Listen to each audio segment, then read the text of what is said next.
Morning. Today's daf is Kuf Zayin, and we begin the 13th perek. And the first part of the perek deals with the issue of miyun.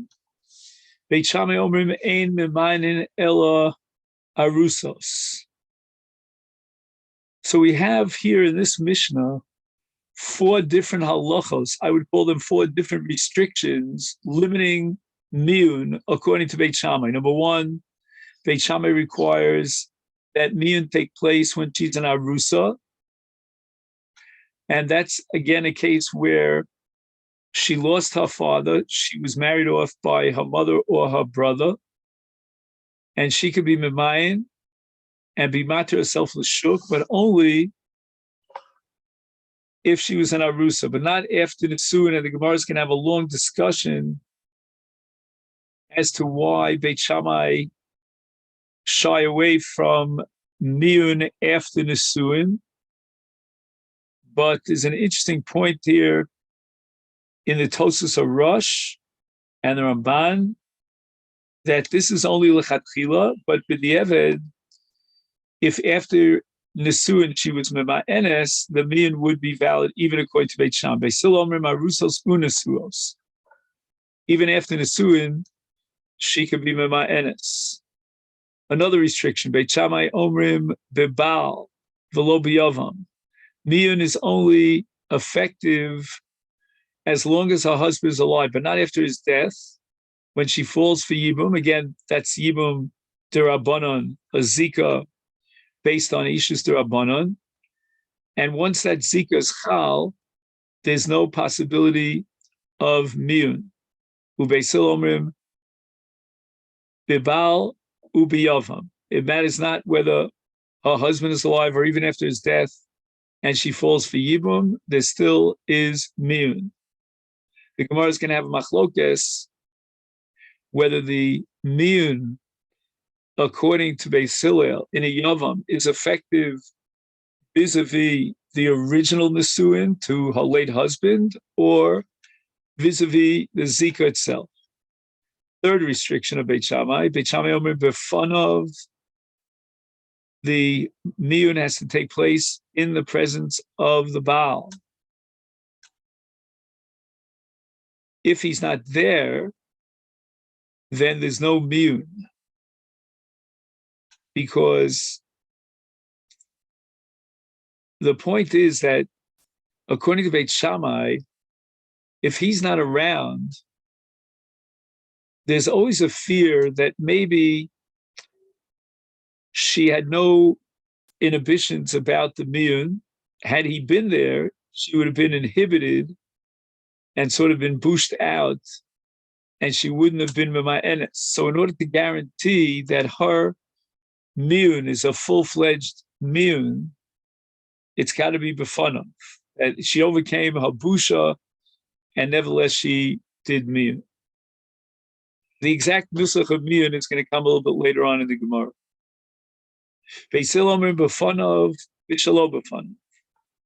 She can implement miyun even if he's not present, her husband, and it's going to be in front of a bezdin, perhaps of hedyotos according to Beis Hillel, or at least 2 witnesses. Now we have the 4th restriction of Beit Shammai. Beit Shammai omer bezdin. We need a bezdin of mumchin, of experts. Beis Hillel omer bezdin u'shlo bezdin, meaning that even if there are only 3 hedyotos, that's sufficient for miyun. Amru lahem Beis Hillel Beit Shammai. And now we're going to get by implication, a 5th restriction of Beit Shammai. I'm not sure why the Mishnah didn't mention this explicitly, but Beit Shammai holds she only has one option of miyun.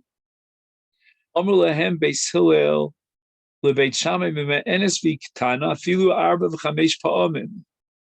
She can do miyun for her first husband, and now she goes ahead and gets married to a second husband, and then miyun to the second husband, and this could go on over and over again. And Beit Shammai, on the other hand, will give her one opportunity for miyun. After that, she's going to have to wait until she becomes a gedola to get married. Amalem Beit Shammai respond to Beis Hillel.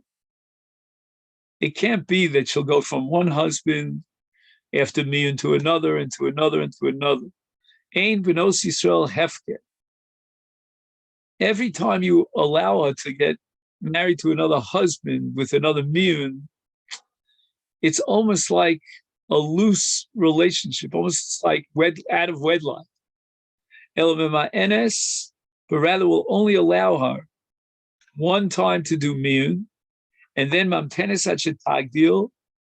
She'll have to wait until she becomes a gedola, and only after that she can marry another person. Utemoin v'tinase. Not only that, as we'll soon see in the Gemara, she has to reiterate her miyun that she made when she was a ketana. Now she's a gedola, she has to substantiate her desire, her will, her decision of miyun. Amar Rabbi Yehuda Amar Shmuel, my time at the Beit Shammai.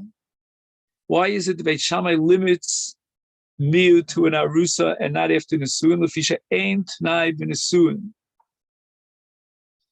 Now, let's talk about ein t'nai b'nesuin.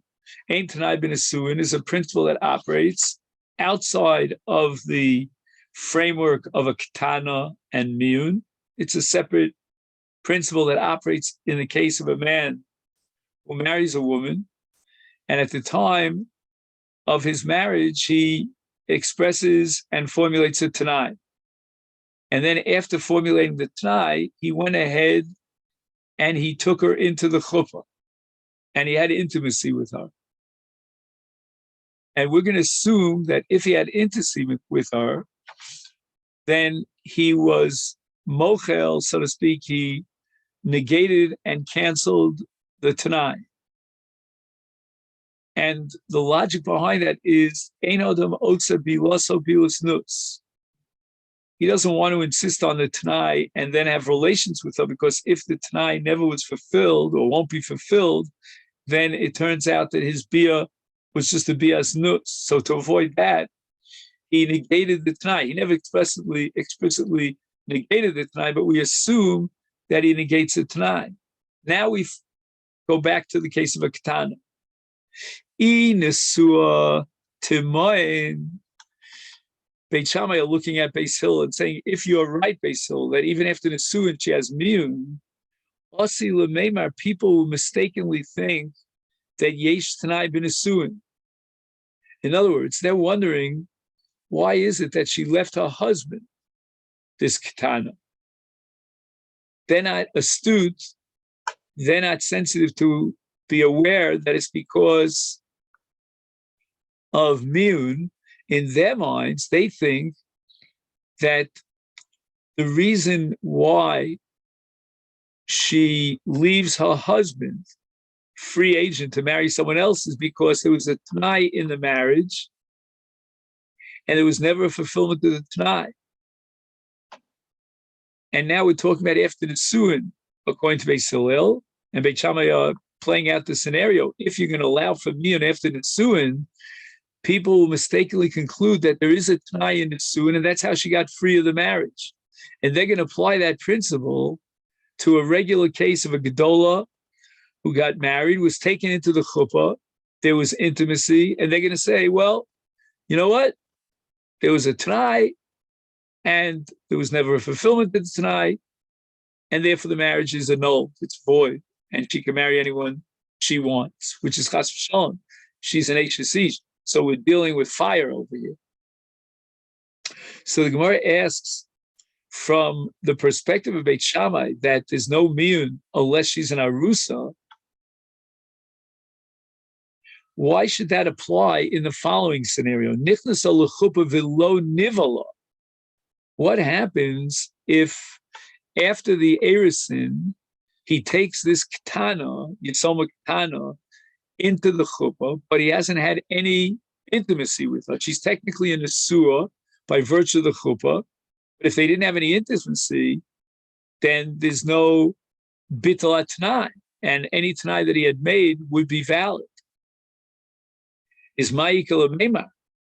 In this case, you cannot apply the principle of ein t'nai b'nesuin with all of the implications of the chibas bia as being a bittul of the t'nai, and people won't realize that. They'll think the t'nai is still valid.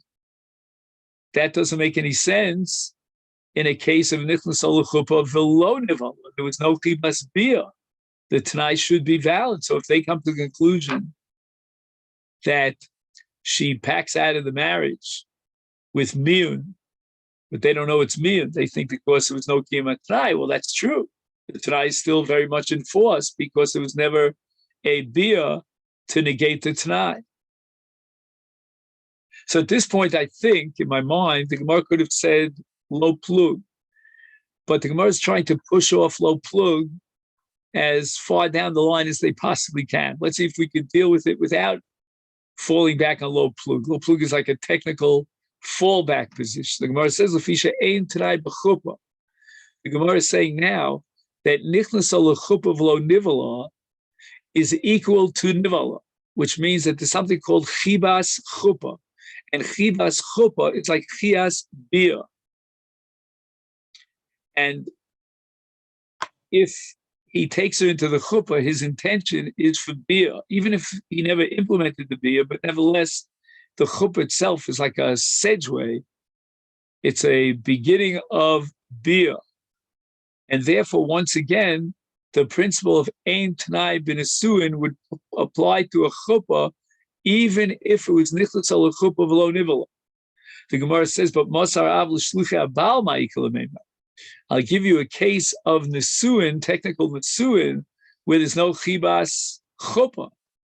If she was sent by the shluchim of the father to meet the shluchim of the Baal, then the nesuin is chal with that encounter between the shluchei Baal and the shluchei Av.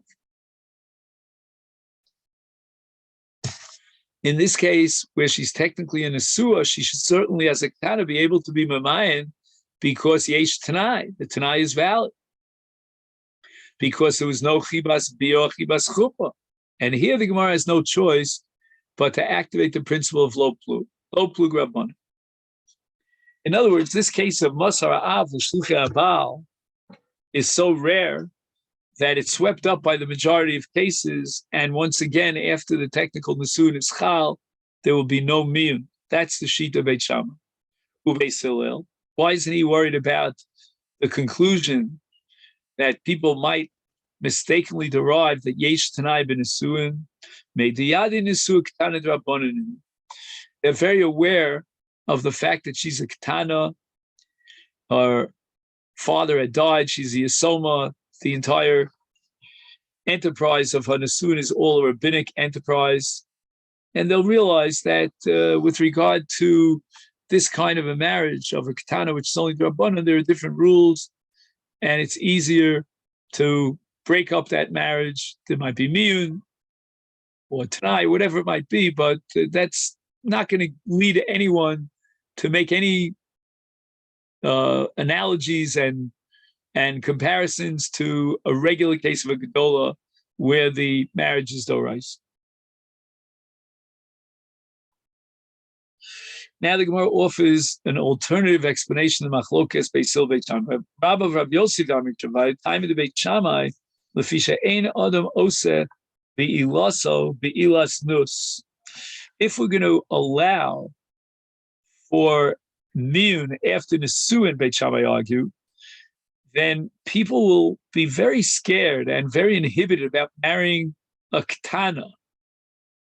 You know, Chazal wanted to encourage the marriage of a ketana, but in allowing for miyun, they get caught in a little bit of a bind, because who wants to get married to a woman who can just one day just up and walk out of the marriage?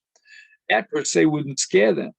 But if it's after nesuin, and he's already had intimacy with her, now she decides to up and out the marriage, then all of his be'ilos are be'ilos nus. So in order to encourage a person to marry a Kana, we're not going to allow her to be Mama'enes after Nisuin.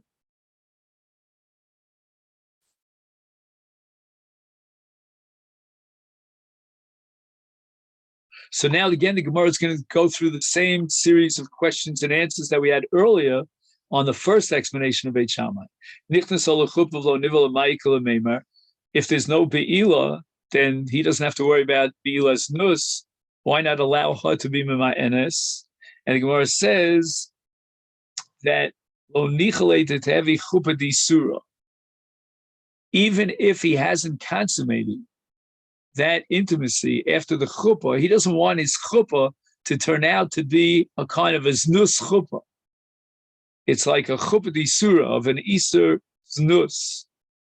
But Masar Av l'shlich abal ma'ikal meimar. I mean, there's no znus at all. There's no chuppah. There's no yichud. There's no batich. There's nothing. And here again, we have to fall back. Lo plug rabbon. Oh, Beis Hillel, why aren't they worried about this problem of Eino the Mosa Bilas Nus? Why shouldn't they worry about the worry of the Baal after Nisuin that she'll be Mama'enes and therefore all is Bios Bilas Nus? And the Gemara says, no, it's not really Bilas Nus.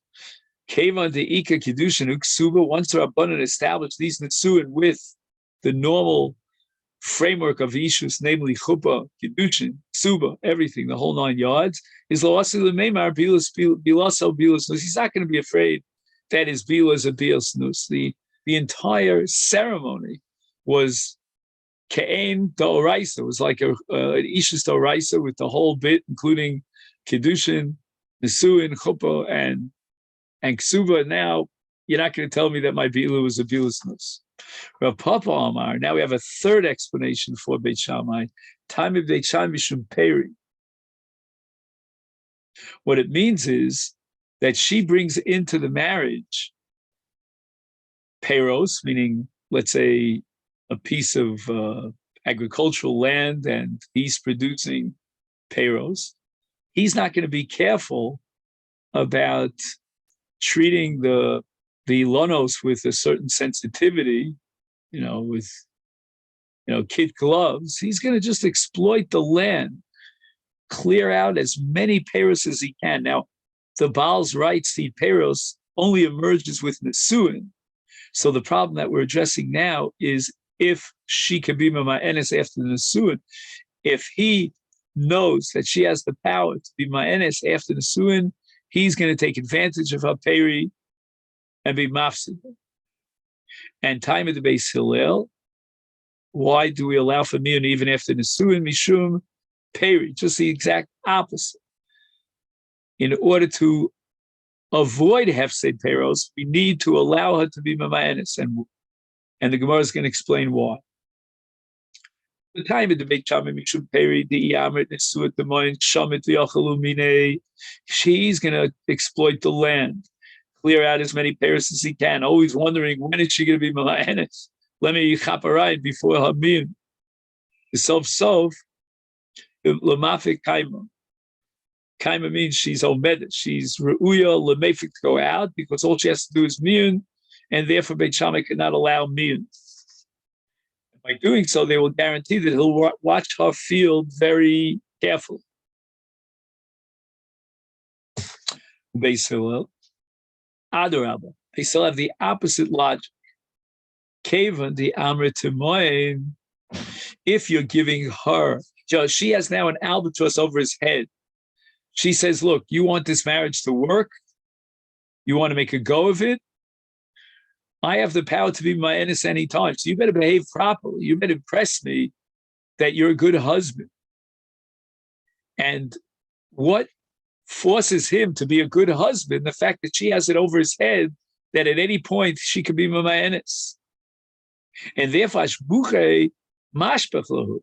going to do his ultimate, the maximum to protect her field and treat it with kid gloves.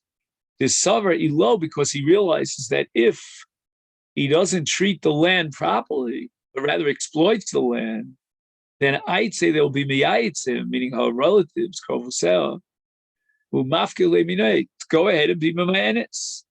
So Adarabba miyun, according to Beis Hillel, Adarabba, on the contrary, is a means and a method through which we guarantee that he'll do the best that he can to protect her fields and her payrolls. And instead of exploiting them, he's going to treat them, he's going to take a crash course in agriculture in order to prove to her that he's a good man and she should not take advantage of her power of miyun. Now we have a fourth explanation for Beit Shammai. Rava Omar, anytime the Beit Shammai, why is there no miyun in Nisua? Einon Toreach Suda Mafsida. What's going to happen is if after the Nisua they made a big bash, a big banquet, which is on him, meaning he has to pay the bills for it. So he spent thousands of dollars. And now she's going to get up and be Mamayanis, says Beit Shammai. He's going to take a loss of all that banquet. The next morning after the banquet, they had the invitations, the flowers, they had the seating cards, and the very next morning she was Mamayanis. So he basically lost thousands of dollars, wasted his money.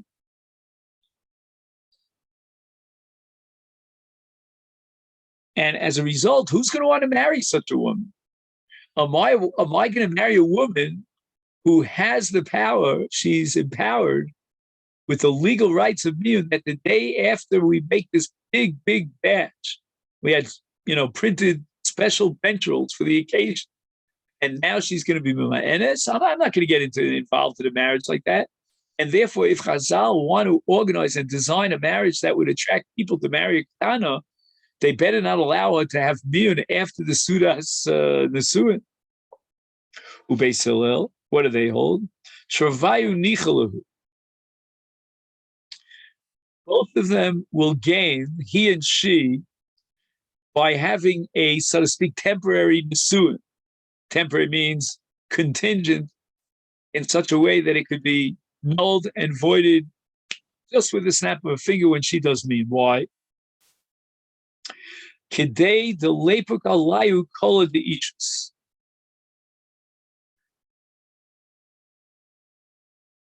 It's very much in their best interest that the rumor goes around that they're married. A married couple, that's a good thing. So therefore, the Baal is not concerned with the chash that he might lose the money for the Nesuin, for the banquet that they made. He just wants the marriage. Beit Shammai Omer Bebal, v'lo b'Yevamot. Omer Rav Ochia. And now this is Rav Ochia, so we have to really make a mental note that this is Rav Ochia because it's going to come up over and over again. And Rav Ochia says the following: Beis Hillel say that there's miyun even after the death of a husband on the Yavam. Says Rabbi Oshia, Mima enes lema moro, v'eno mima enes lizikasa. So we're talking about a case where after the first husband, his late brother, died, he did a maimar with the Ketana, the Yevamot. And now Beit Shammai say that miyun is operative, but in a very limited way. The impact and the chalos of that miyun is only vis-a-vis the maimar. But as far as Hazikas Yibum is concerned, nothing has changed. And therefore, any of the brothers could be miyamim her, and certainly she cannot go out free without chalitza. So it means that the miyun is not effective, according to this interpretation of Beis Hillel, that of Rabbi Oshia, as far as the Zikas Yibum is concerned. It's only effective as far as Maimon. This is a gigantic chiddush because Beis Hillel actually never mentioned a word about Maimon. So we're really putting a lot into the words of Beis Hillel. And now the Gemara is trying to analyze the logic of Rav Ochia. Why does he think that the miyun is only on the maimar and not on the zika? Rav Chizda, my time at the Rav Ochia, minor to me daita motzi akra, but zika the bal karchel motzi akra.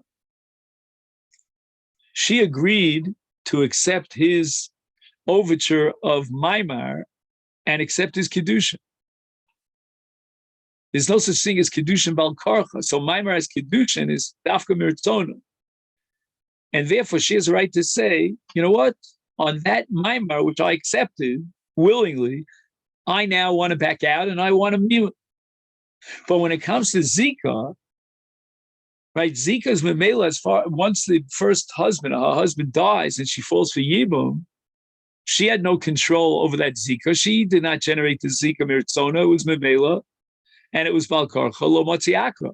She does not have the power and the authority through Zika, through Miyun, to undermine Zika.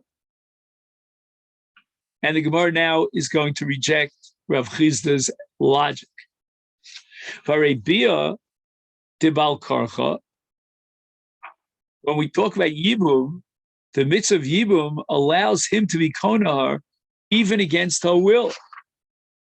And nevertheless, umatzia akra. She can be okir the kedushin and to be memayin in the yavam and go free.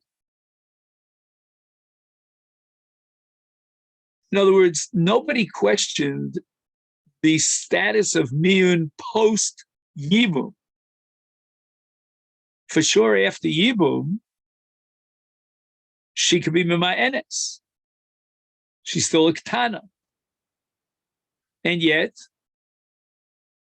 Yibum was Bal Karch. So you see that even against an Isha's Bal Karch that was thrust upon her, Miyun is nevertheless, I got it right. Miyun is nevertheless effective. So it means that the Koach of Miyun, the authority of Miyun, is not at all a function of Midaita or Shalom Midaita. So don't tell me that the reasoning for Rabbi Ochia is because she can't be memayin in the Zika because the Zika was thrust upon her Baal Karch.